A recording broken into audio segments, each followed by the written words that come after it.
Tem gente que acha que silêncio é fraqueza, que quem cala, consente, que quem não reage, aceita. Eu também acreditei nisso por muito tempo. 40 anos, para ser exata.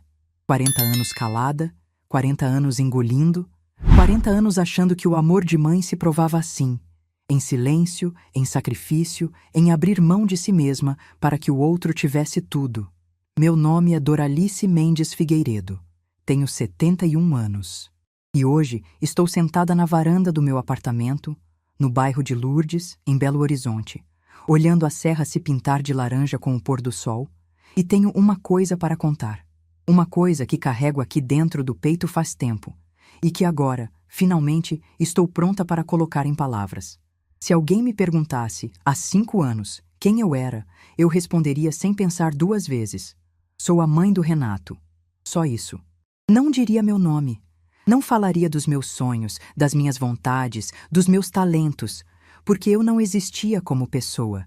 Existia como função. Era a mulher que acordava antes do sol nascer para deixar o café pronto.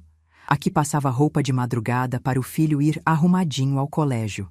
A que vendia marmita na porta de canteiro de obra, debaixo de chuva e debaixo de sol de rachar o asfalto, para pagar a faculdade dele.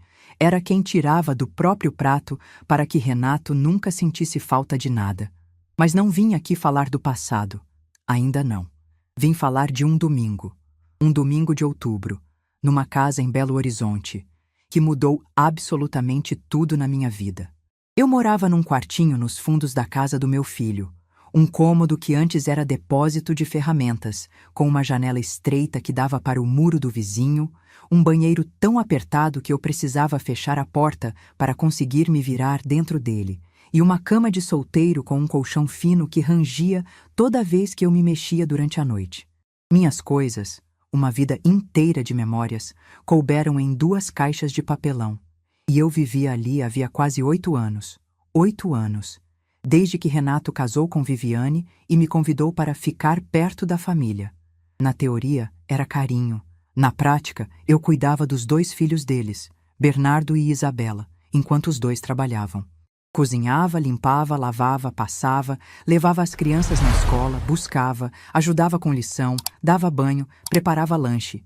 Fazia tudo, absolutamente tudo, sem salário, sem folga, sem um obrigado sequer. E eu nunca reclamei. Nunca. Porque era meu filho, porque era família, porque eu cresci acreditando que amor de mãe se mede pelo tamanho do sacrifício. E eu estava disposta a sacrificar tudo. Minha saúde, meu tempo, minha dignidade, para que Renato fosse feliz. Naquele domingo, a casa estava cheia. Viviane tinha chamado os pais dela para almoçar, seu Geraldo e Dona Maristela, um casal de empresários aposentados de Uberlândia. Gente que chegava com vinho importado debaixo do braço, queijo que eu não sabia pronunciar o nome, e uma postura que deixava claro, sem precisar abrir a boca, que eles se achavam melhores que todo mundo naquela sala, especialmente melhores que eu. Dona Maristela nunca me cumprimentava direito. Chegava, passava por mim na cozinha como se eu fosse parte da mobília e ia direto abraçar Viviane e os netos. Seu Geraldo pelo menos acenava com a cabeça, mas aquele aceno tinha o mesmo calor de uma parede de cimento. Eu já estava acostumada. Tinha aprendido a ser transparente naquela casa, a ocupar o mínimo de espaço possível, a existir sem incomodar. Passei a manhã inteira cozinhando. Arroz soltinho, feijão tropeiro no capricho, frango ao molho pardo com angu. A receita que era da minha mãe, que era da mãe da minha mãe. Couve refogada no alho, farofa crocante, vinagrete fresquinho. A casa inteira cheirava a comida de verdade, dessas que aquecem a alma. A mesa estava farta, bonita, pronta. Ninguém agradeceu. Viviane olhou para a mesa e disse para a mãe: Dona Maristela, desculpa, eu sei que a senhora prefere uma comida mais leve, mas sabe como é, né? E deu aquele sorriso que eu já conhecia de cor. O sorriso que dizia sem palavras: essa comida é coisa de gente simples. Almocei rápido, em silêncio, no canto da mesa. Ninguém me dirigiu a palavra durante a refeição, a não ser Bernardo, que me pediu mais arroz. Eu servi com um sorriso. Pelo menos meu neto olhava nos meus olhos. Depois do almoço, enquanto eu lavava a louça, porque era sempre eu quem lavava, o joelho começou a latejar com uma intensidade que fazia meus olhos arderem. Não era uma dor nova. Fazia meses que aquilo vinha piorando. Uma inflamação que começou discreta e foi crescendo até o ponto em que subir os 3 degraus entre a cozinha e o quintal virava uma prova de resistência. Eu precisava de uma consulta com um especialista, de exames, de medicação, mas minha aposentadoria, um salário mínimo, mal cobria minhas necessidades básicas. E eu não tinha mais nada. Nenhuma reserva, nenhuma economia, nada. Esperei o café ser servido. Esperei Dona Maristela se acomodar no sofá com sua xícara de porcelana. Esperei Viviane terminar de arrumar as crianças. E quando Renato foi até a cozinha buscar mais açúcar, me aproximei.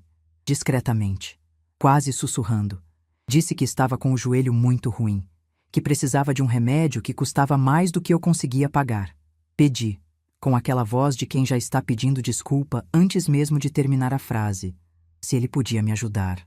O olhar que meu filho me deu naquele momento é algo que vai ficar gravado na minha memória para sempre. Não foi raiva, não foi tristeza, foi impaciência. Uma impaciência fria, seca, do tipo que se tem quando um mosquito insiste em zumbir perto do ouvido. Eu era o mosquito. Renato nem respondeu na cozinha. Voltou para a sala com o açucareiro na mão, e na frente de todos, dos sogros acomodados no sofá, de Viviane recostada na poltrona mexendo no celular, de Bernardo e Isabela brincando no tapete, disse rindo: "Vocês acreditam? Minha mãe não tem nem dinheiro para comprar remédio." "Sério, mãe? Eu tô pagando as contas dessa casa inteira, sustentando todo mundo, e ainda tenho que bancar seus remédios?" Ele riu. Meu filho riu. E não foi um riso nervoso, não foi sem querer. Foi um riso de deboche, de quem acha graça da situação, de quem transforma a fragilidade da própria mãe em piada para entreter os sogros. E a sala respondeu. Dona Maristela cobriu a boca com o guardanapo e riu baixinho, daquele jeito contido de quem finge disfarçar, mas quer que todo mundo veja. Seu Geraldo abaixou os olhos para o chão e ficou quieto. O silêncio covarde de quem assiste e não faz nada. Viviane nem levantou o rosto do celular, mas eu vi. Vi o canto da boca dela se levantar.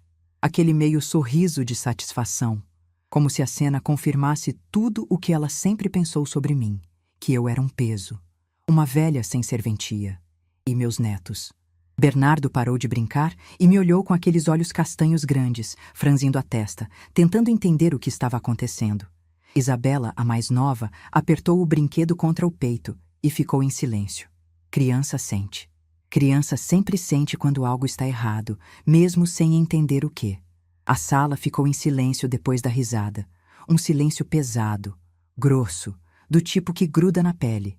E eu fiquei ali, de pé, perto da porta da cozinha, com o pano de prato ainda na mão, sentindo o joelho latejar, sentindo o rosto queimar, sentindo algo dentro de mim que eu não sabia nomear. Mas não chorei, não gritei, não saí correndo para o quartinho dos fundos, como fazia sempre que a dor ficava grande demais. Dessa vez eu sorri. Sorri de verdade, não de nervoso, não de humilhação. Sorri porque, naquele momento exato, olhando para o rosto debochado do meu próprio filho, algo que estava trincado dentro de mim finalmente se partiu por completo. E no lugar da dor, do medo, da vergonha, nasceu uma clareza que eu nunca tinha sentido antes. Uma clareza limpa, fria, silenciosa, como a superfície de um lago depois que a tempestade passa. Eu sabia exatamente o que fazer, e sabia que aquele era o momento. Sem dizer uma palavra, coloquei o pano de prato sobre a bancada da cozinha. Fui até o quartinho dos fundos com passos calmos. Peguei meu celular e fiz uma ligação. Minha voz não tremeu. Disse apenas: "Pode vir me buscar, por favor. Estou no endereço que passei." Voltei para a sala. Sentei no sofá, na ponta, onde sempre sentava. Cruzei as mãos no colo e esperei. Ninguém me perguntou nada. Ninguém notou a ligação. Para eles, eu era a mesma Doralice de sempre, a velha silenciosa que aceitava tudo. Viviane serviu sobremesa. Dona Maristela elogiou o pudim, que eu tinha feito. Seu Geraldo comentou sobre o jogo de futebol. Renato mexia no celular. A vida seguia como se nada tivesse acontecido. 30 minutos. 30 minutos de um silêncio que só eu entendia. 30 minutos em que eu estava ali, sentada naquele sofá, sabendo que cada segundo que passava me aproximava de algo que nenhuma pessoa naquela sala seria capaz de imaginar. 30 minutos em que eu me despedi, por dentro, de tudo aquilo. Do quartinho, do colchão fino, das sobras do jantar, dos olhares de piedade, da invisibilidade. Então veio o barulho. Um motor diferente. Grave, pesado, parando na frente da casa. Um som que não combinava com aquela rua de casas simples. Renato foi até a janela, franziu a testa, abriu a porta da frente e ficou parado. Uma limusine preta, comprida, reluzente, estacionada na calçada como se tivesse errado de endereço. Os vizinhos já estavam nas janelas. Dona Lúcia, 3 casas adiante, apareceu na porta com a mão na boca. O motorista desceu. Terno escuro, gravata, postura impecável. Caminhou até a entrada da casa, olhou para Renato sem dizer nada e depois olhou para dentro. Me viu no sofá e disse, com uma voz firme e respeitosa: Dona Doralice, estamos prontos. A senhora gostaria de ir agora? O tempo parou. Eu vi cada reação como se estivesse assistindo um filme em câmera lenta. Viviane levantou do celular pela primeira vez na tarde inteira, com os olhos arregalados. Dona Maristela segurava a xícara de café suspensa no ar, sem conseguir levá-la à boca. Seu Geraldo se endireitou na cadeira como se tivesse levado um choque. E Renato, meu filho, estava parado na porta, com a boca aberta, com a mão ainda na maçaneta, sem conseguir soltar uma única palavra. Eu me levantei devagar. Alisei a barra da minha blusa simples. Caminhei até a porta em passos firmes, mesmo com o joelho doendo. Passei por Viviane sem olhar para ela. Passei por Dona Maristela sem desviar o caminho. Passei por seu Geraldo sem abaixar a cabeça. E parei diante do meu filho. Olhei nos olhos dele, nos mesmos olhos que eu via desde o dia em que ele nasceu. Os mesmos olhos que eu ninei, que eu protegi, que eu amei mais do que qualquer coisa nesse mundo. E disse, com uma voz tão calma que parecia vir de outro lugar: Cuida bem dos seus filhos, Renato. Passei por ele. O motorista abriu a porta traseira da limusine. Entrei. O banco de couro era macio, fresco e cheirava a algo que eu não conhecia. Cheirava a respeito. O motorista fechou a porta. O carro começou a se mover, suave, silencioso. E eu, pela primeira vez em anos, olhei para trás. Pelo retrovisor, vi meu filho, parado no meio da calçada, congelado, com a boca ainda aberta, com os braços caídos ao lado do corpo, com os olhos fixos no carro que se afastava. Ele não correu, não gritou meu nome, não tentou me alcançar. Ficou ali, parado, como alguém que acaba de perceber que o chão onde pisou a vida inteira nunca foi dele. E eu não senti alegria, não senti triunfo. Não senti prazer em ver a confusão nos olhos deles. Senti uma tristeza funda, antiga, do tamanho de todos os anos em que fui invisível. A tristeza de saber que precisei de uma limusine preta para que meu próprio filho me olhasse com atenção. Mas junto com a tristeza veio outra coisa. Uma coisa que eu havia esquecido que existia. Liberdade. A limusine virou a esquina. A casa desapareceu no retrovisor. E ali, naquele banco de couro, com as luzes da cidade passando pela janela, eu senti que algo novo estava começando. Mas para vocês entenderem como eu cheguei até aqui, como uma mulher de 66 anos que não tinha dinheiro para comprar remédio, saiu de dentro de uma limusine preta na frente do próprio filho. Eu preciso voltar ao começo. E o começo não é bonito. O começo é feito de marmitas debaixo de chuva, de madrugadas sem fim, e de um amor que eu dei sem medida, para quem nunca soube medir o meu. Eu nem sempre fui essa mulher apagada que vivia num quartinho de depósito. Houve um tempo em que eu era inteira. Um tempo em que eu ria alto, em que eu sonhava acordada, em que alguém me olhava nos olhos e eu sentia que existia de verdade. Esse tempo tinha nome, tinha cheiro, tinha rosto, e o nome dele era Jerônimo. Casei com Jerônimo Figueiredo aos 22 anos. Eu era filha de lavradores do interior de Minas, de um vilarejo tão pequeno que nem nome no mapa tinha. Cresci descalça, lavando roupa no rio, ajudando minha mãe na cozinha de fogão a lenha. Meu pai era um homem calado, mas bom. Minha mãe era forte, dessas mulheres que carregam o mundo nas costas e ainda pedem desculpa pelo peso. Eu puxei isso dela. E levei décadas para entender que isso não era qualidade. Era armadilha. Jerônimo era mestre de obras. Tinha mãos enormes, grossas, cheias de calo. Mas quando me segurava, era como se segurasse algo precioso. Ele tinha esse dom, de fazer uma mulher simples como eu se sentir importante. Nos primeiros anos de casamento, fomos felizes daquele jeito que gente humilde é feliz. Sem luxo, sem sobra, mas sem falta do que importa. Almoço na mesa todo dia. Domingo de manhã na praça. Café com bolo de fubá na varanda de uma casinha alugada na periferia de Belo Horizonte. Não tínhamos muito, mas tínhamos um ao outro. Renato nasceu quando eu tinha 24 anos. E aí meu mundo girou, virou, estreitou. Se concentrou inteiro naquele pacotinho de gente que chorava de madrugada e me olhava com olhos que pareciam dizer: eu preciso de você. Ninguém nunca tinha precisado de mim daquele jeito.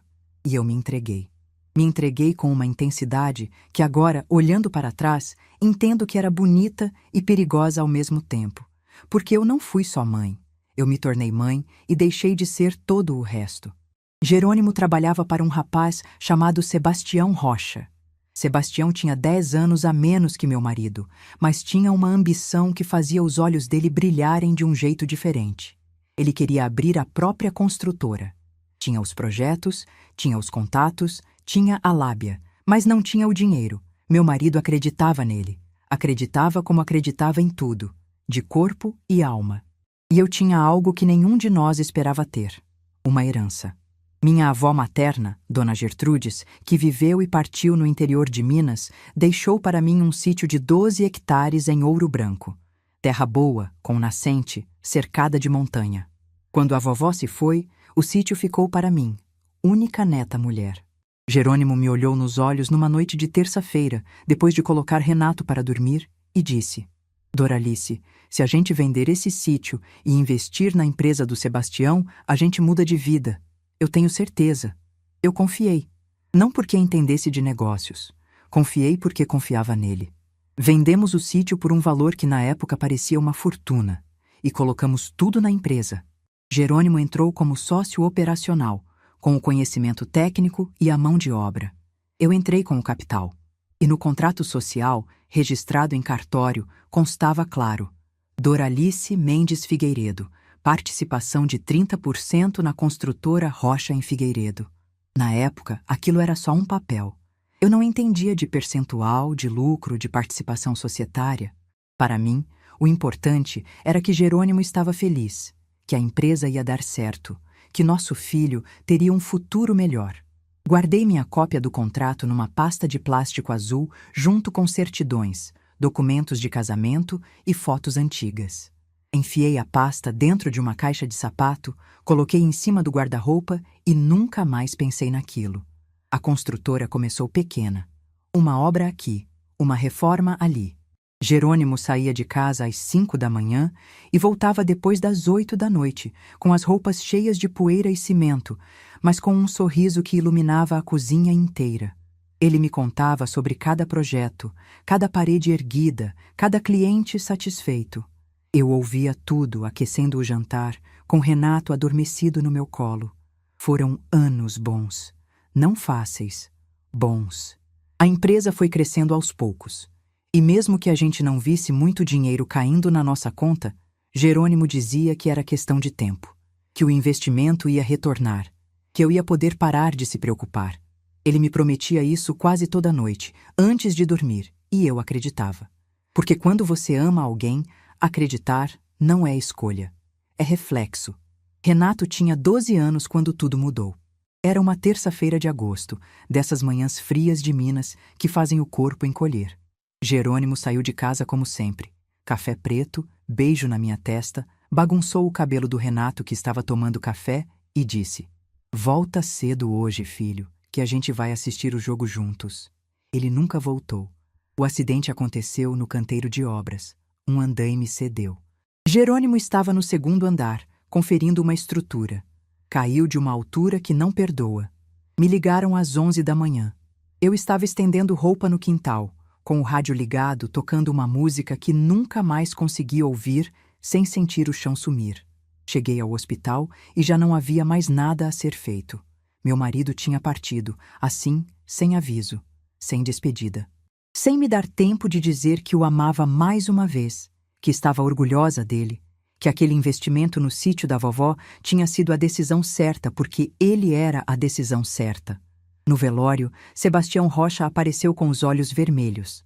Ajoelhou na minha frente, segurou minhas mãos e disse com a voz engasgada: Dona Doralice, o Jerônimo era meu irmão. Eu prometo que vou cuidar de tudo.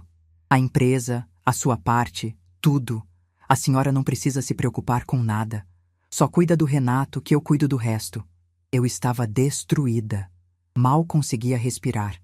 Mal conseguia olhar para Renato, que estava sentado num canto com 12 anos, quieto demais para uma criança, segurando uma bola de futebol que o pai tinha dado no último aniversário. Não chorou no velório. Não chorou no enterro. Chorou 3 semanas depois, no meio da noite, um choro que parecia vir do centro da terra. E eu fiquei ali, abraçando ele no escuro, chorando junto, sem saber o que dizer, porque não existem palavras certas para esse tipo de dor. Semanas depois do enterro, Sebastião me visitou. Trouxe um documento, uma procuração que autorizava ele a administrar minha parte na empresa enquanto eu me reorganizava. Disse que era só burocracia, que era melhor assim para não atrasar nada. Eu li por cima, não entendi a metade das palavras, e assinei, porque eu confiava nele, porque ele tinha chorado no velório, porque era a única ponte que eu ainda tinha com o mundo que Jerônimo havia construído. E assim, sem perceber, eu abri mão do controle sobre a única coisa de valor que eu tinha.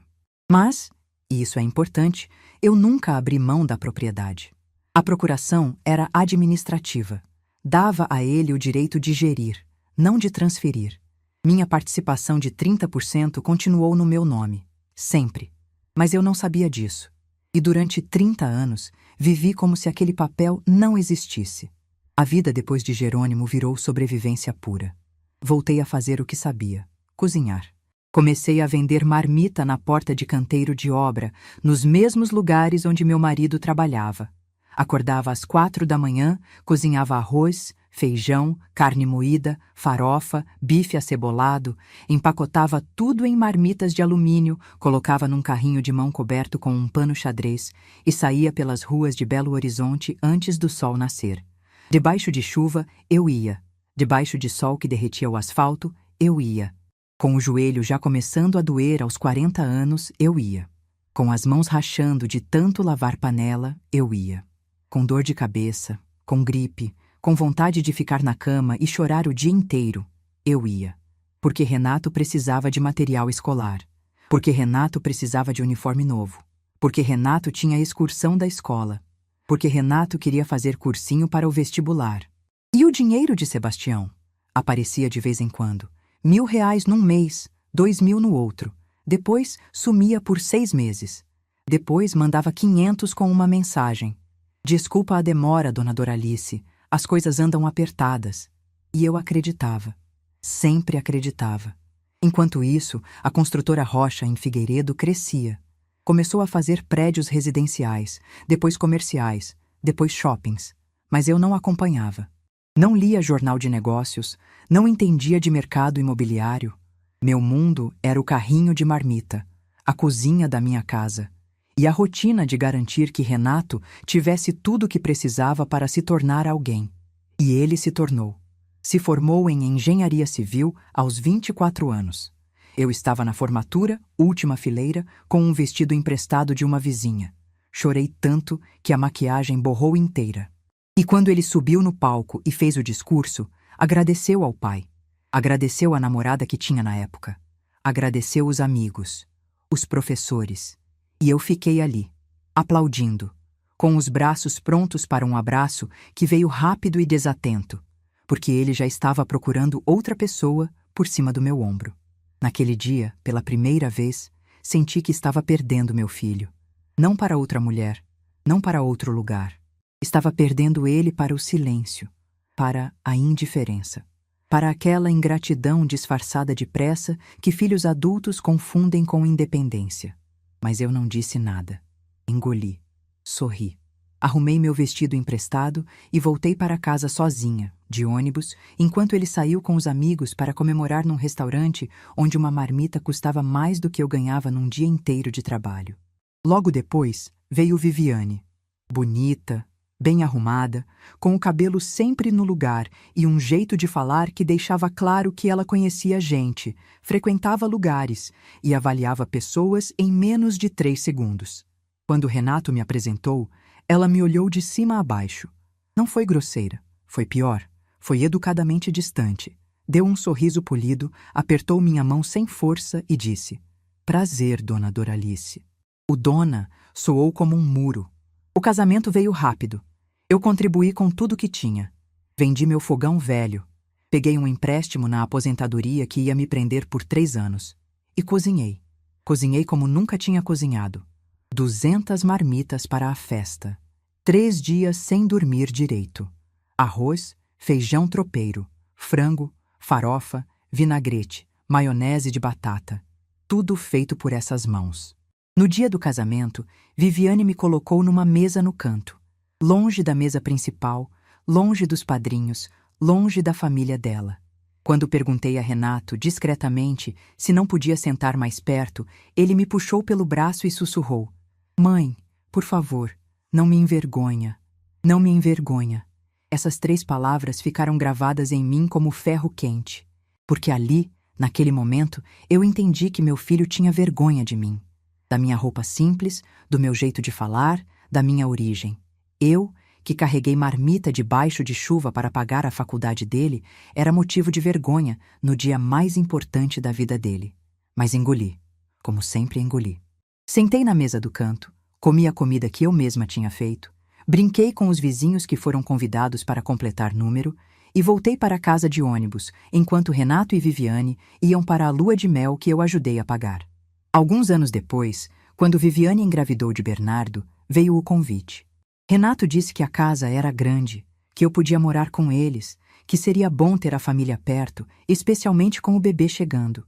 Na época, eu achei que era carinho, que ele finalmente estava reconhecendo tudo que eu tinha feito, que talvez, morando juntos, a gente recuperasse aquela proximidade que tínhamos quando ele era menino e eu era o mundo inteiro dele. Me mudei com 2 caixas de papelão, uma com roupas, outra com documentos, fotos antigas e lembranças de Jerônimo. Me instalaram no quartinho dos fundos, aquele que tinha sido depósito, e eu agradeci. Agradeci por ter um teto. Agradeci por estar perto do meu filho. Agradeci por algo que, na verdade, era o começo da minha invisibilidade. Porque não levou 1 mês para eu entender que não tinha sido convidada para ser família. Tinha sido convocada para ser serviço. Cuidar da casa. Cuidar das crianças que viriam.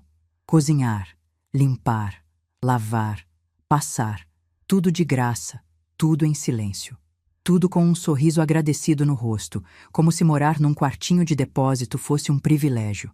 E dentro de uma daquelas 2 caixas de papelão, esquecida no fundo, debaixo de certidões amareladas e fotos desbotadas, estava a pasta de plástico azul.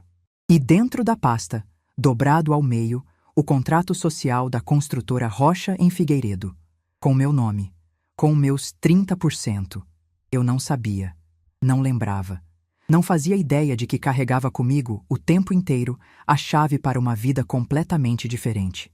Mas alguém ia lembrar por mim, e quando isso acontecesse, nada mais seria como antes. Os anos dentro daquele quartinho passaram como passam os dias de quem não vive, só existe. Eu acordava, fazia café, preparava o almoço, cuidava das crianças, preparava o jantar, lavava a louça e ia dormir. No dia seguinte, a mesma coisa. E no outro. Uma rotina sem fim, nem começo, nem sentido. Bernardo tinha 8 anos e Isabela 6, quando eu comecei a perceber que estava desaparecendo de verdade. Eu olhava no espelho e não reconhecia aquela mulher. Os cabelos brancos, as olheiras fundas, as mãos ressecadas, os ombros curvados. Eu tinha 59 anos, mas parecia ter 80. E Viviane foi ficando pior com o tempo. Não era grosseira, quase nunca era. Era pior que isso. Era cirúrgica. Sabia exatamente onde enfiar a agulha para doer sem deixar marca. Começou com a cozinha. Um dia, cheguei para preparar o almoço e encontrei tudo diferente. Os temperos mudados de lugar, as panelas reorganizadas, os panos de prato trocados. Perguntei a Viviane o que tinha acontecido e ela disse, sem levantar os olhos do celular: reorganizei de um jeito que faz mais sentido. O jeito que eu organizava há anos, o jeito que funcionava, o jeito que era meu, não fazia sentido para ela. Depois veio a limpeza. Eu passava a manhã inteira limpando a casa e quando Viviane chegava do trabalho, passava o dedo nos móveis, olhava para o chão contra a luz e, sem dizer uma palavra, pegava o pano e refazia tudo. Na frente de Renato, na frente das crianças, como se a minha limpeza fosse sujeira. Quando Renato percebeu meu olhar uma vez, disse baixinho: "Mãe, ela é assim mesmo. Não leva pro lado pessoal. Não leva pro lado pessoal." Como se ser apagada dentro da própria casa fosse algo que se pudesse ignorar com boa vontade. Mas o que mais me feria era a questão dos netos. Eu amava Bernardo e Isabela com tudo que tinha dentro de mim.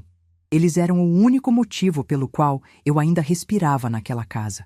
Quando brincava com Bernardo no quintal, quando ajudava a Isabela a desenhar, quando contava histórias de quando eu era menina no interior de Minas, eu me sentia viva. Eles me olhavam com olhos que não julgavam, não mediam, não avaliavam. Me olhavam com amor puro, do jeito que só criança sabe amar. Mas Viviane controlava cada segundo desse contato. Se Bernardo tropeçava brincando comigo, ela aparecia com aquele olhar afiado e tirava ele do quintal sem dizer uma palavra. Se Isabela adormecia no meu colo, Viviane acordava a menina para levar para o quarto, como se dormir nos braços da avó fosse algum tipo de perigo. Uma vez, eu estava ensinando Bernardo a fazer bolo de fubá, a receita da minha mãe, da minha avó, e Viviane entrou na cozinha, olhou para a cena e disse: "Bernardo, vai tomar banho. A cozinha não é lugar de brincadeira." O menino saiu cabisbaixo. Eu fiquei ali, com as mãos na massa, sozinha. E o dia que mais doeu foi quando Isabela completou 5 anos. Viviane contratou uma babá profissional, uma moça jovem, com curso de pedagogia e currículo impresso. Pagava R$ 2.500 por mês para essa moça fazer exatamente o que eu já fazia de graça. Quando perguntei a Renato por quê, ele me disse que Viviane queria alguém com formação adequada para estimular o desenvolvimento das crianças. Formação adequada. Eu, que criei esse homem sozinha, que o alfabetizei na mesa da cozinha, que o ajudei em cada prova, cada trabalho, cada vestibular, eu não tinha formação adequada. Naquela noite, fui para o quartinho e sentei na cama. Não chorei. Estava além das lágrimas.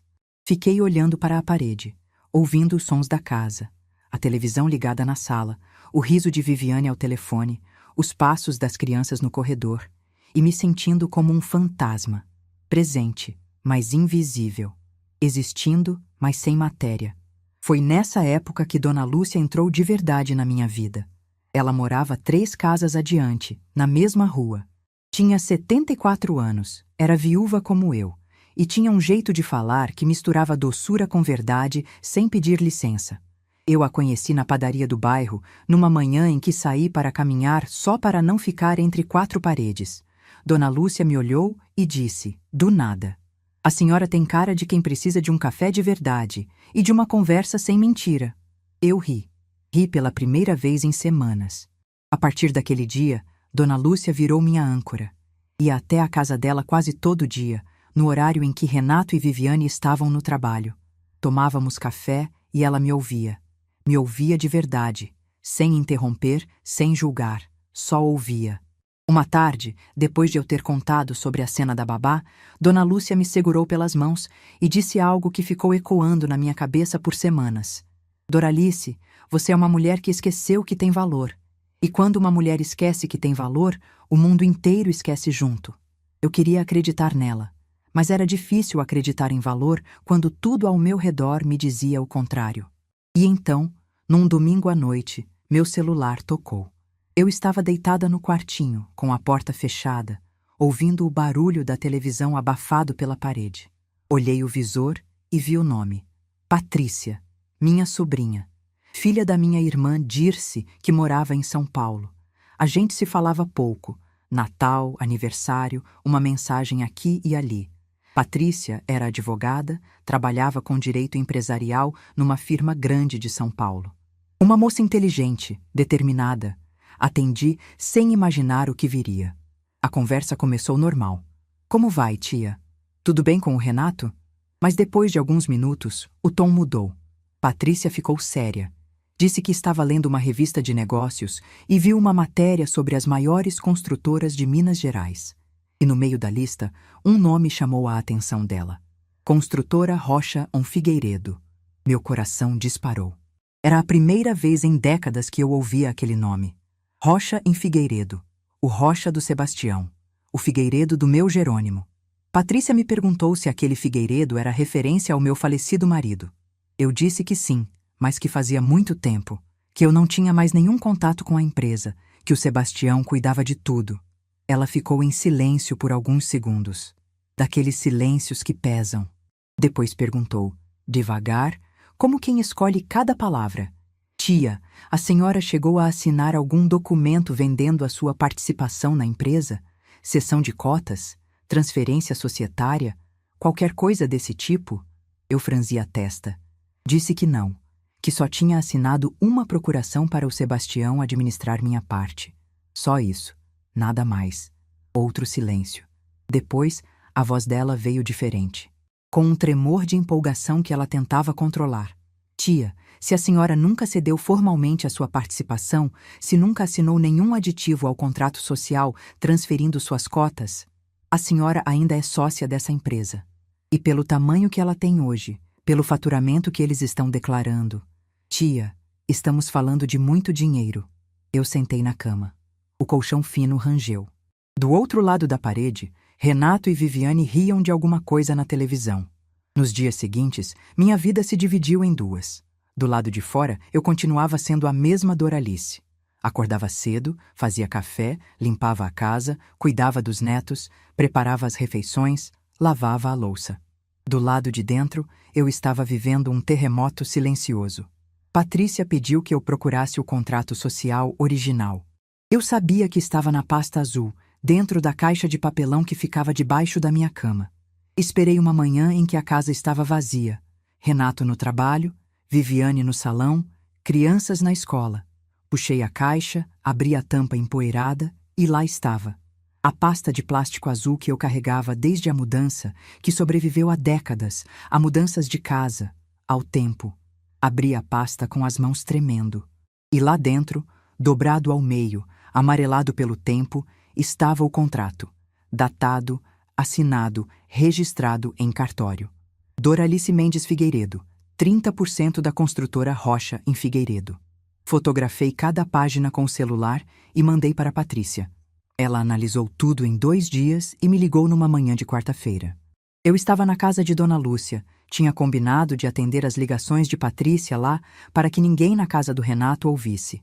A voz de Patrícia estava firme, profissional, mas eu sentia por trás dela uma emoção que ela não conseguia esconder completamente. Tia, eu levantei tudo. A construtora Rocha Figueiredo tem hoje um patrimônio avaliado em cerca de 40 milhões de reais. Sua participação de 30% nunca foi transferida, nunca foi cedida, nunca foi alterada. A procuração que a senhora assinou era estritamente administrativa. Dava ao Sebastião o direito de gerir, não de se apropriar. Tia, a sua parte vale aproximadamente 12 milhões de reais. Dona Lúcia, que estava sentada na mesa tomando café, derrubou a xícara. O barulho da porcelana quebrando no chão pareceu vir de outro mundo. 12 milhões de reais. Eu, que não tinha dinheiro para comprar remédio para o joelho. Eu, que dormia num colchão de solteiro, num quartinho de depósito. Eu, que comia as sobras do jantar escondida na cozinha depois que todos iam dormir. Nos meses seguintes, Patrícia conduziu tudo com precisão cirúrgica. Notificou Sebastião Rocha extrajudicialmente. Ele tentou negar no início. Disse que a empresa tinha mudado, que eu tinha aberto mão, que a procuração era equivalente a uma cessão.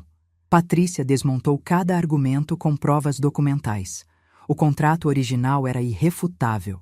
A procuração era clara em seus limites. Não havia nenhum registro de transferência em nenhum cartório do país. Quando Sebastião percebeu que não tinha como vencer na justiça, propôs um acordo. Patrícia negociou durante semanas. Eu acompanhava tudo da casa de Dona Lúcia, que a essa altura já sabia de tudo e me abraçava toda vez que eu desligava o telefone com as mãos tremendo. O acordo foi fechado numa manhã de quarta-feira. Sebastião pagaria minha participação em 4 parcelas, totalizando 12 milhões de reais. E naquela mesma manhã, a primeira parcela caiu na minha conta. 3.200.000 reais. Eu olhei para o extrato no celular. Li o número 3 vezes, 4 vezes, 5 vezes. Olhei para Dona Lúcia, que estava ao meu lado, segurando minha mão. Ela olhou para a tela, olhou para mim e disse: Doralice, minha filha. E eu chorei. Chorei como não chorava desde o dia em que Jerônimo partiu. Chorei por cada marmita debaixo de chuva, por cada não me envergonha, engolido em silêncio, por cada vez que Viviane refez minha limpeza, por cada vez que meu neto foi arrancado dos meus braços, por cada noite naquele colchão fino, olhando para o teto, me perguntando o que eu tinha feito de errado para merecer aquilo. Dona Lúcia me abraçou e ficamos ali, 2 mulheres de cabelo branco, chorando na cozinha de uma casa simples, com uma xícara quebrada no chão e uma fortuna na tela de um celular. Depois que as lágrimas passaram, eu lavei o rosto, guardei o celular no bolso e voltei para a casa do Renato. Entrei pelo portão dos fundos, fui para o quartinho, troquei de roupa e fui preparar o jantar. Arroz, feijão, carne. Como todos os dias. Como se nada tivesse acontecido, porque ainda não era a hora. Patrícia tinha me aconselhado a esperar, a não contar nada a ninguém, a não mudar nada na rotina. Tia, quando a senhora decidir sair, saia de um jeito que ninguém esqueça, mas saia no seu tempo, na sua hora, na sua decisão. Então eu esperei. Semanas. Cozinhei, limpei, cuidei dos netos, engoli desaforos. Mas agora era diferente. Cada vez que Viviane refazia minha limpeza, eu sorria por dentro. Cada vez que Renato me ignorava, eu ficava em paz. Cada vez que Dona Maristela passava por mim como se eu fosse mobília, eu sentia uma calma nova. Porque eu sabia o que ninguém naquela casa sabia. E esse saber me dava algo que nenhum dinheiro compra: dignidade. Comprei um celular novo, discreto, guardado no fundo da gaveta. Nele, organizei minha saída. Pesquisei apartamentos no bairro de Lourdes. Encontrei um que me fez sorrir. Amplo, com varanda para a serra, luminoso. Paguei o sinal sem que ninguém soubesse. Contratei um serviço de transporte executivo com limusine. Agendei para um domingo. Qualquer domingo. O domingo em que eu decidisse que já era o bastante. E aquele domingo chegou. Chegou com o cheiro de feijão tropeiro na cozinha, com Dona Maristela e seu Geraldo sentados no sofá, com Viviane no celular, com meus netos no tapete. Chegou com uma dor no joelho e um pedido sussurrado na cozinha. E chegou com uma risada. A risada do meu próprio filho, dizendo que eu não tinha dinheiro nem para remédio. Ele não sabia, nenhum deles sabia. Que a mulher que eles tratavam como peso carregava no bolso a chave de uma vida que nenhum deles seria capaz de imaginar. E quando eu peguei o celular e fiz aquela ligação, eu não estava fugindo. Estava finalmente chegando. A limusine me deixou em frente a um prédio no bairro de Lourdes que eu só conhecia por foto de celular. 7 andares de fachada clara, portaria com vidro espelhado, jardineira bem cuidada na entrada. O porteiro me olhou com curiosidade quando desci do carro, mas abriu a porta com respeito.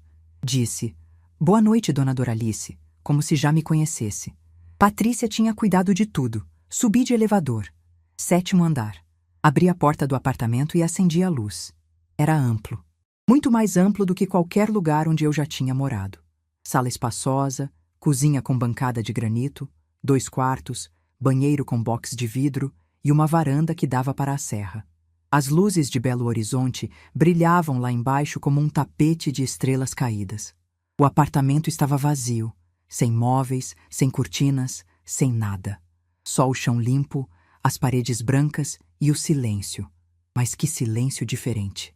No quartinho dos fundos, o silêncio era pesado. Era o silêncio de quem foi esquecida, de quem não tem com quem falar, de quem engole as palavras porque sabe que ninguém quer ouvir. Aquele silêncio me sufocava. O silêncio daquele apartamento era outra coisa. Era leve, era meu. Era o silêncio de quem finalmente pode respirar sem pedir licença. Sentei no chão da sala, encostada na parede, com a bolsa no colo. Fiquei ali por um tempo que não sei medir, olhando para o vazio do apartamento e sentindo pela primeira vez em anos que aquele vazio não era solidão. Era espaço. Espaço para eu existir sem encolher. Naquela primeira noite, dormi no chão. Tinha levado uma manta no fundo da bolsa. Dona Lúcia tinha insistido. Me enrolei ali mesmo, na sala, com a varanda aberta e o vento fresco da serra entrando.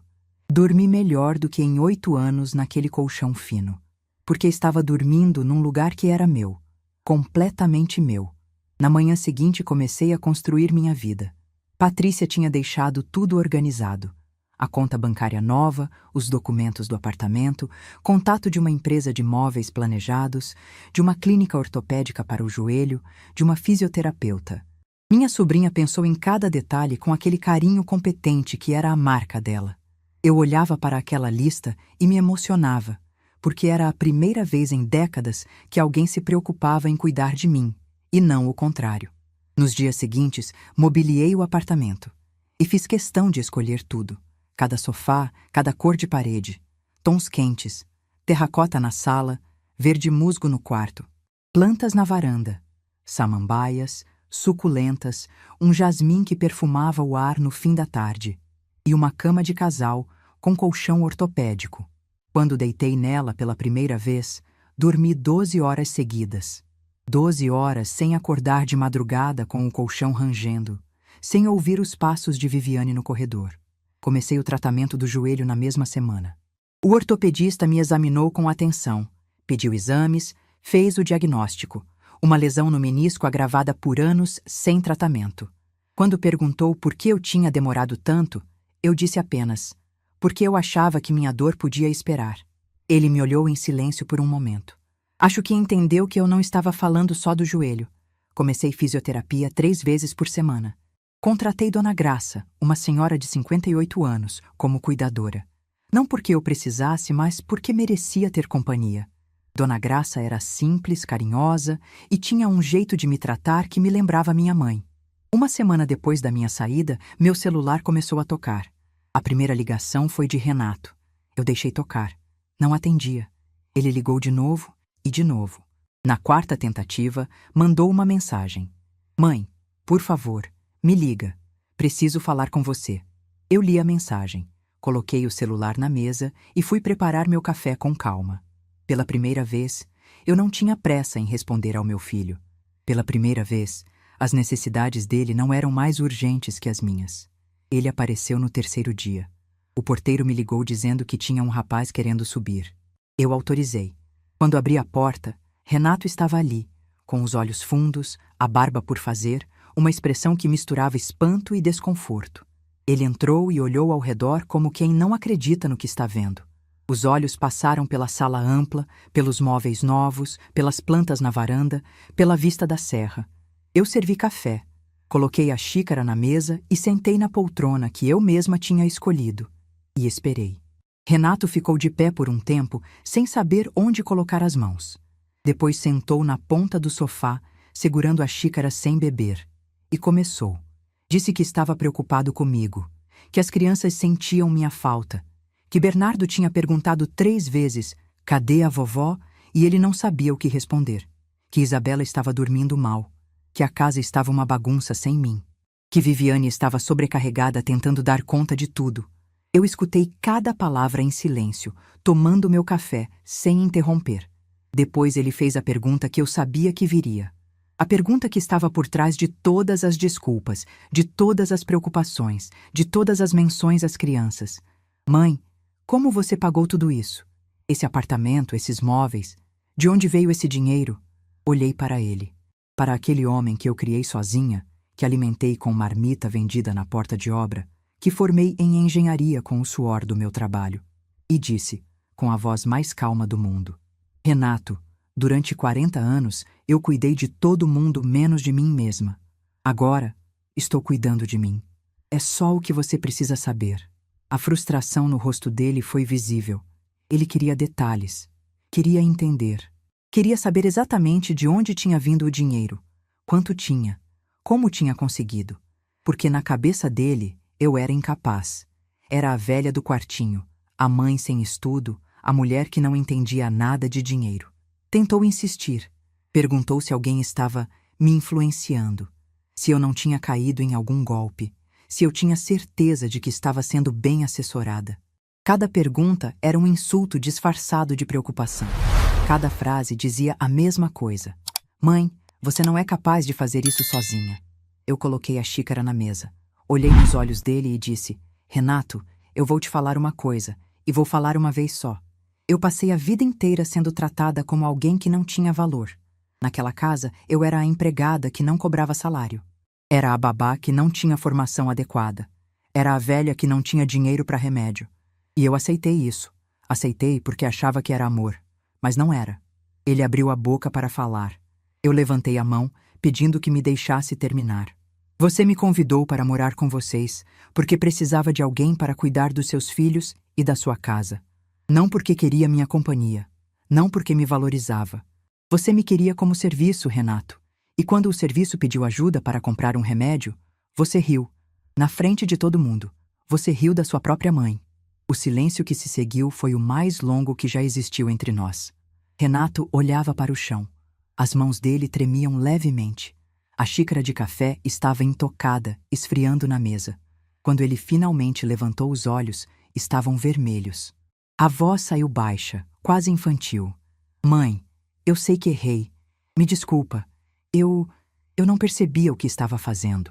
Eu olhei para aquele homem e vi, por um instante, o menino de 12 anos que chorou no escuro 3 semanas depois que o pai partiu. O menino que eu abracei até o sol nascer. O menino que eu amava mais do que amava a mim mesma. E meu coração doeu. Doeu como só dói o amor de mãe. Aquele amor que não acaba nem quando deveria. Mas eu não podia ceder. Não podia voltar a ser a Doralice que dizia sim para tudo, que engolia tudo, que abaixava a cabeça para não perder o pouco que tinha. Porque eu não tinha pouco. Eu nunca tive pouco. Eu sempre tive a mim mesma. Só não sabia. Disse para ele, com firmeza e sem crueldade. Eu aceito suas desculpas, Renato. Aceito porque sou sua mãe e porque acredito que você está sendo sincero. Mas desculpa não apaga o que aconteceu. Não apaga os 8 anos no quartinho. Não apaga a humilhação na frente dos seus sogros. Não apaga nada. A gente pode reconstruir sim, mas vai ser diferente. Vai ser no meu ritmo, nas minhas condições. Eu não volto para aquela casa. Eu não volto a ser o que eu era. Renato assentiu devagar, como quem recebe uma sentença que sabe ser justa. Ficou mais um tempo, em silêncio. Tomou o café frio. E quando se levantou para ir embora, parou na porta e disse, Você está bonita, mãe. Diferente, mas presente. Depois que a porta fechou, fiquei parada na sala olhando para o vazio que ele deixou. E entendi algo que não tinha entendido antes. Aquela era a primeira vez que meu filho me olhava de verdade. Não como mãe, não como serviço, como pessoa. Nos dias seguintes, as visitas continuaram, mas de outros. Viviane apareceu numa manhã de sábado, sem avisar. Tocou a campainha, entrou com um sorriso largo que eu nunca tinha visto no rosto dela, e trouxe um bolo. Um bolo. A mulher que nunca me deu bom dia sem revirar os olhos, trouxe um bolo caseiro e me chamou de querida. Sentou na minha sala, elogiou os móveis, elogiou a vista, elogiou meu cabelo, que eu tinha finalmente ido ao salão cortar e cuidar. A cada elogio, eu sentia o cheiro de falsidade. Era o perfume mais forte daquela sala. Viviane começou a falar sobre as crianças. Que Bernardo estava precisando de aulas de reforço. Que Isabela queria fazer balé. Que os custos estavam altos. Que Renato estava trabalhando demais. Que eles estavam passando por um momento difícil financeiramente. Eu deixei ela falar. Servi café. Ofereci um pedaço do bolo que ela mesma tinha trazido. E quando ela fez uma pausa esperando minha reação, eu disse apenas, Viviane, eu desejo o melhor para vocês. De verdade. Mas se você veio aqui esperando que eu vá ajudar financeiramente, preciso ser honesta. Isso não vai acontecer. O sorriso desapareceu. A máscara caiu tão rápido que quase fez barulho. Ela gaguejou, disse que não era isso, que só queria me visitar, que eu estava interpretando mal. Mas nós duas sabíamos a verdade. Ela não tinha vindo me ver. Tinha vindo ver meu dinheiro. Antes de sair, Viviane parou na porta e me olhou com um rancor que ela nem tentou esconder. Disse: "A senhora mudou muito, dona Doralice. Não parece a mesma pessoa." Eu sorri e respondi: "Eu não mudei, Viviane. Eu só voltei a ser quem eu sempre fui." Depois vieram os parentes. Tias que eu não via há anos ligaram perguntando se eu estava bem. Primos apareceram nas redes sociais comentando minhas fotos. Uma prima de Jerônimo mandou mensagem dizendo que sempre me admirou. O dinheiro tem esse poder estranho. Faz pessoas que nunca te enxergaram finalmente encontrarem seus olhos. Eu não respondi a nenhum. Não por raiva, por escolha. Porque eu estava ocupada demais vivendo para gastar energia com quem só me procurava por interesse. Dona Lúcia veio me visitar no segundo fim de semana. Quando entrou no apartamento, parou no meio da sala, olhou ao redor devagar e começou a chorar.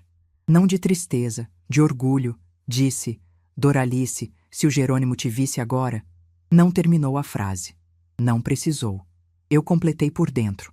Naquela tarde, sentamos na varanda, tomando café e olhando a serra mudar de cor com o pôr do sol. Dona Lúcia segurou minha mão e ficamos ali, em silêncio. Duas mulheres que a vida tinha tentado apagar e que se recusaram a desaparecer. Naquela semana, recebi a segunda parcela do acordo com Sebastião. Mais 3 milhões. Olhei para o extrato e não chorei. Dessa vez, sorri. Não pelo dinheiro em si, mas pelo que ele representava. 30 anos de trabalho que meu marido começou e que eu finalmente estava cobrando. 30 anos de uma participação que o mundo tentou me convencer que não existia. Liguei para Patrícia e disse: "Sobrinha, preciso que você me ajude com uma coisa. Quero criar um projeto. Quero ajudar mulheres como eu." Do outro lado da linha, Patrícia riu de emoção e disse: "Tia, eu estava esperando essa ligação." E ali, naquela varanda, com o telefone na mão e a Serra de Minas se apagando no horizonte, nasceu o primeiro passo do que viria a ser a coisa mais importante que eu já fiz na vida. Não por mim. Por todas as Doralices que existem por aí, invisíveis, esquecidas, achando que não têm valor, porque têm, sempre tiveram. Só precisam de alguém, ou de si mesmas, para lembrar. O projeto Jerônimo nasceu numa mesa de cozinha. A minha cozinha, no meu apartamento, com café passado por mim e um caderno de capa dura que eu comprei numa papelaria do centro. Patrícia estava sentada na minha frente, com o notebook aberto e aquele brilho nos olhos que ela tinha toda vez que falava de algo que acreditava. Dona Lúcia estava ao meu lado, com uma xícara na mão e a opinião sempre pronta. A ideia era simples: oferecer capacitação profissional e orientação jurídica para mulheres viúvas da periferia de Belo Horizonte. Mulheres como eu fui um dia. Mulheres que perderam o marido e junto perderam a voz. Que foram engolidas pela função de cuidar dos outros e esqueceram que tinham direito de cuidar de si mesmas. Mulheres invisíveis. Patrícia cuidou da parte legal. Criamos uma associação sem fins lucrativos, registrada, com CNPJ, tudo nos conformes. Alugamos uma sala comercial no bairro de Santa Teresa. Um espaço acolhedor, com janelas grandes e paredes pintadas de amarelo claro. Eu fiz questão do amarelo. Queria que as mulheres que entrassem ali sentissem calor. Não o calor do sol, mas o calor de serem bem-vindas. Chamei de Projeto Jerônimo, pelo meu marido. Pelo homem que me fez acreditar que eu podia ser mais do que o mundo me disse que eu era. Pela memória dele, que eu carreguei no silêncio durante 30 anos e que agora, finalmente, ganhava voz. No primeiro mês, atendemos 12 mulheres. No terceiro mês, 47. Dona Lúcia virou voluntária fixa. Chegava toda manhã com pão caseiro e uma energia que desafiava seus 74 anos. Dona Graça, minha cuidadora, passou a ajudar na organização dos cursos. Patrícia vinha de São Paulo uma vez por mês para dar palestras sobre direitos da mulher, direito sucessório, partilha de bens. As histórias que eu ouvia ali me rasgavam o peito e, ao mesmo tempo, me curavam. Dona Francisca, de 62 anos, que descobriu depois que o marido partiu que ele tinha outra família e que a casa onde ela morava não estava no nome dela.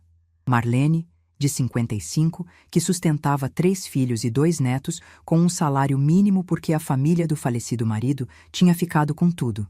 Raimunda, de 70, que os filhos internaram numa casa de repouso para vender o apartamento dela.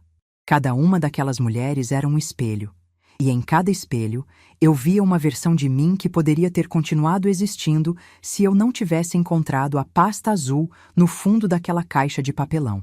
Os meses foram passando, e a vida que eu construí naquele apartamento foi ganhando forma, cor, cheiro, textura. Minha rotina mudou por completo. Acordava às 7, não mais às 4 da manhã. Tomava café na varanda olhando a serra. Fazia fisioterapia 3 vezes por semana. O joelho melhorou tanto que eu voltei a caminhar sem dor. Ia ao Projeto Jerônimo quase todos os dias.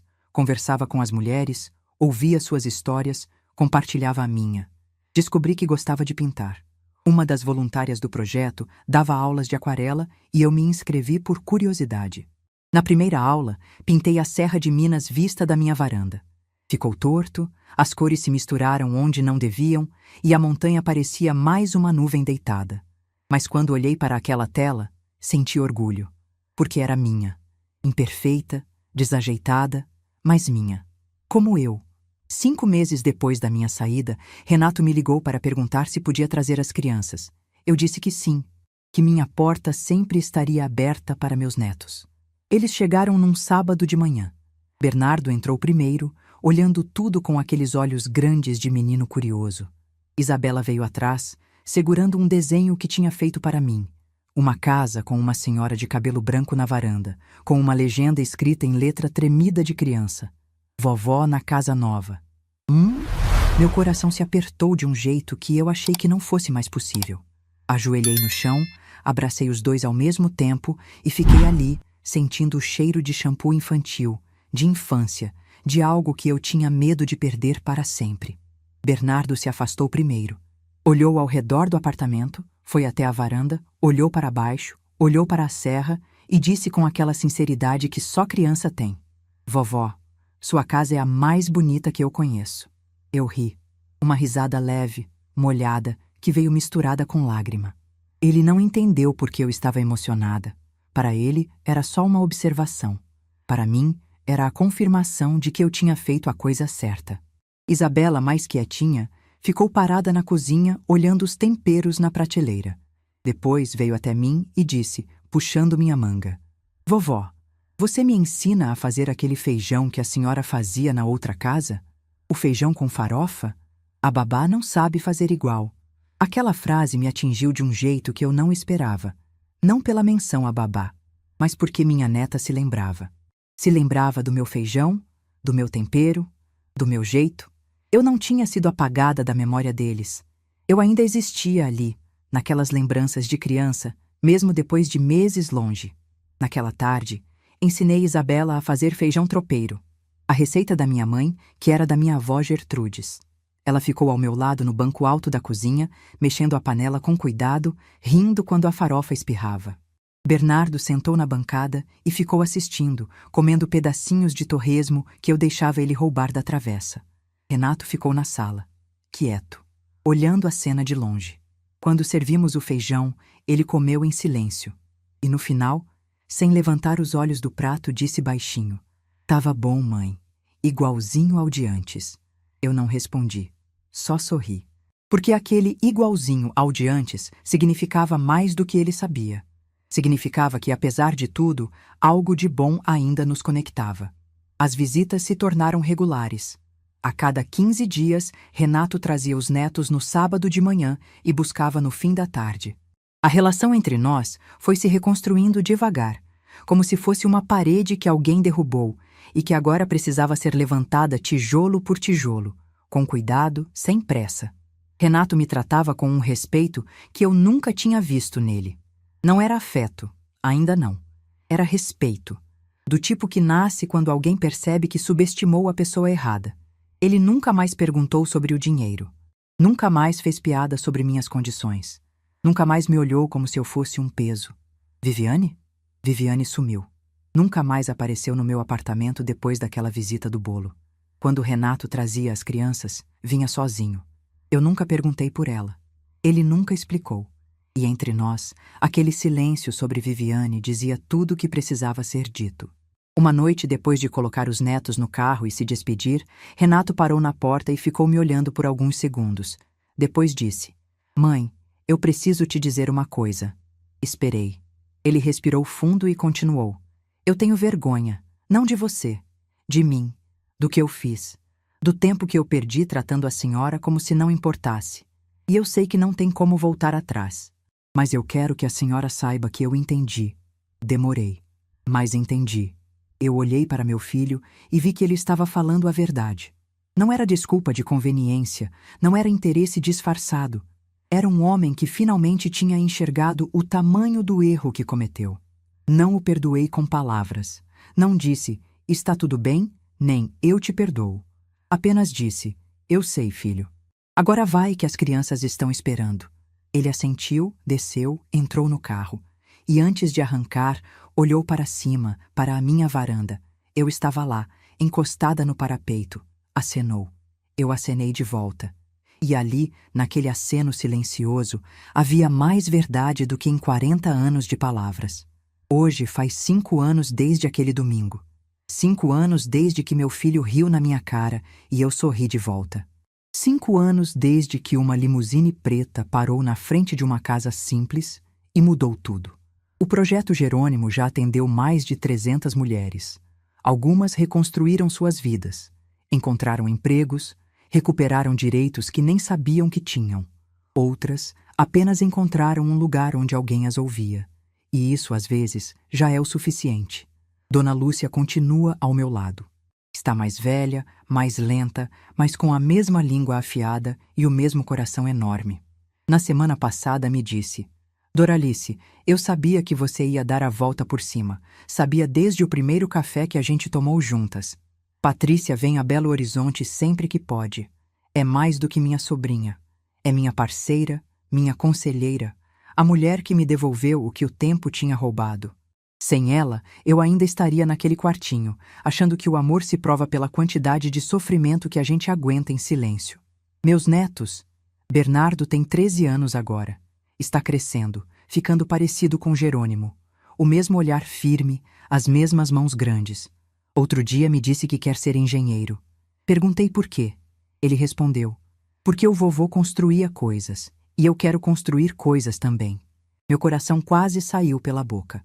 Isabela tem 11. É delicada, observadora, e tem um jeito de me olhar que parece que está lendo minha alma. No último fim de semana, enquanto eu pintava na varanda, ela sentou ao meu lado e ficou em silêncio por um longo tempo. Depois disse: "Vovó, quando eu crescer, quero ser forte igual a senhora." Eu olhei para ela e disse: "Você já é minha filha. Você só ainda não sabe." Às vezes à noite, quando o apartamento está quieto e as luzes de Belo Horizonte brilham lá embaixo, eu sento na varanda e penso em tudo que passei. No sítio da vovó Gertrudes, que virou uma construtora. Nas marmitas debaixo de chuva. No vestido emprestado da formatura. No quartinho dos fundos. No bilhete invisível que ninguém escreveu, mas que eu lia todo dia nos olhos de quem deveria me amar. Você não importa. E penso em Jerônimo. No sorriso dele quando contava sobre as obras. Nas mãos grossas que me seguravam como se eu fosse preciosa. Na promessa que ele fez de que o investimento ia retornar. Demorou 30 anos, meu amor, mas retornou. Eu não precisei gritar para ser ouvida. Não precisei me vingar para encontrar justiça. Não precisei destruir ninguém para me reconstruir. Precisei apenas de uma coisa: lembrar quem eu era. Porque a verdade é que eu nunca fui a mulher do quartinho dos fundos. Nunca fui a velha sem dinheiro para remédio. Nunca fui o peso que eles achavam que eu era.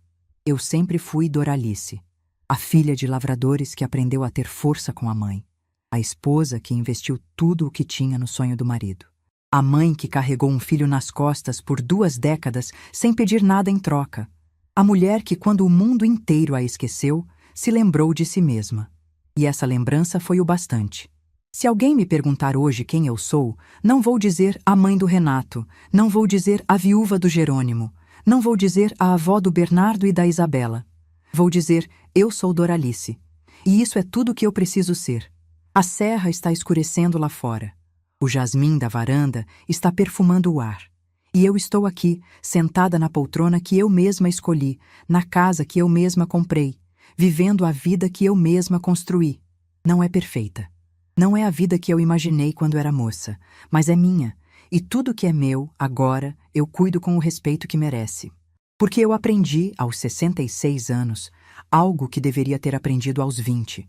O respeito que a gente busca a vida inteira nos olhos dos outros sempre esteve guardado dentro da gente.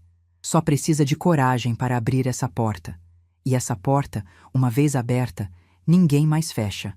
Se essa história tocou seu coração, deixe seu like, se inscreva no canal e comente aqui embaixo. No meu lugar, o que você faria? Sua mensagem pode iluminar o dia de alguém.